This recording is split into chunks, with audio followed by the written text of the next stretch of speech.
que hoy en día hay muchos ministros, y no son unos pocos, son muchos ministros y pastores y sacerdotes que no creen que el libro de Génesis es histórico. Hace unos años fui a la Universidad de Andrews, donde yo me gradué del seminario, para presentar una serie de temas en una iglesia allí, y durante el día, como no tenía nada que hacer, decidí disfrutar la maravillosa biblioteca que tiene centenares de volúmenes. Se vuelve uno loco allí, con todo el material que hay. Pero me puse a investigar el libro de Génesis, específicamente Génesis 3:15. ¿Y sabe lo que descubrí? Que la mayoría de los comentarios bíblicos no creían que el libro de Génesis es literal. Comentarios escritos por teólogos y por ministros y por sacerdotes. Por ejemplo, un comentario decía, esa historia de Eva y la serpiente la inventó alguien para explicar por qué la gente le tiene miedo a las culebras. Otro comentario decía, la razón por la cual se escribió la historia de Caín y Abel es para explicar el origen de las peleas que existen entre hermanos y hermanos, o hermanos y hermanas. Otro comentario decía, la historia de la Torre de Babel se escribió para explicar de dónde vienen todos los idiomas, pero eso no pasó históricamente. Es decir, todas las historias, según estos eruditos, fueron escritos para explicar cosas que existen hoy en día, pero estas historias no se realizaron tal como lo relata el libro de Génesis.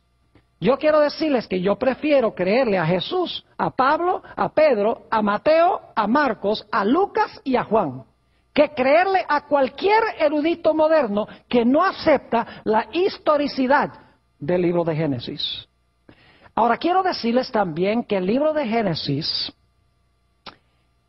tiene mucho que decir en cuanto a las disciplinas que se estudian en las universidades de hoy. Las grandes disciplinas, hay departamentos de sociología, hay departamentos de historia, hay departamentos de botánica, hay departamentos de biología, hay departamentos de teología. El libro de Génesis tiene algo que decir en cuanto a todas estas disciplinas que se estudian hoy en las universidades. Permítame mencionarles algunas. La teología. El libro de Génesis comienza diciendo, en el principio creó Dios los cielos y la tierra. Es una declaración teológica. Es decir, el mundo debe su origen a Dios. El libro de Génesis tiene mucho que decir de cosmología, es decir, cómo apareció la atmósfera, por qué hay aguas abajo y aguas arriba, por qué hay aguas debajo de la tierra, de dónde apareció la tierra seca. Es decir, el libro de Génesis tiene mucho que decir, por ejemplo, en el capítulo 1 y el versículo 6 al 8, sobre el origen del cosmos. El libro de Génesis tiene mucho que decir en cuanto al origen de la cronología, es decir, del tiempo. Después de cada día de la creación dice, y fue la tarde y la mañana del día primero, fue la tarde y la mañana del día segundo. Y si leen un poquito más adelante, por ejemplo en Génesis 1 y el versículo 14, dice que Dios hizo el sol para gobernar el día, hizo la luna para gobernar la noche, también hizo las estrellas para gobernar los meses y las estaciones del año. Es decir, el libro de Génesis nos habla del origen de la cronología. El libro de Génesis, en el capítulo 1 y los versículos 9 y 10, nos dice mucho sobre la geografía. ¿Dónde y cuándo se originó la tierra seca? A donde andan los animales, a donde están los árboles y las flores y las plantas. Nos dice allí que Dios fue el que hizo aparecer la tierra seca de en medio de las aguas. El libro de Génesis tiene mucho que decir de la botánica, es decir, de las plantas. Es más, en el capítulo 1 y los versículos 11 al 13 de Génesis, nos dice que todas las plantas se iban a reproducir de acuerdo a su especie. Y hoy en día, el mundo de la botánica nos dice que las plantas se reproducen solo según su especie. El libro de Génesis tiene mucho que decirnos sobre la astronomía. Habla sobre el origen del sol, sobre el origen de la luna, sobre el origen de las estrellas. El libro de Génesis tiene mucho que hablar de zoología, es decir, el estudio de los animales. nos dice que Dios el quinto día hizo las aves, hizo los peces. El sexto día hizo los mamíferos que andan sobre la tierra. Es decir, que los animales no llegaron a existir por evolución. No evolucionaron de algo menor a algo mayor, porque el quinto día hizo Dios aves, peces, el sexto día hizo los animales terrestres. La Biblia tiene mucho que decir en el libro de Génesis sobre la antropología, el origen del hombre.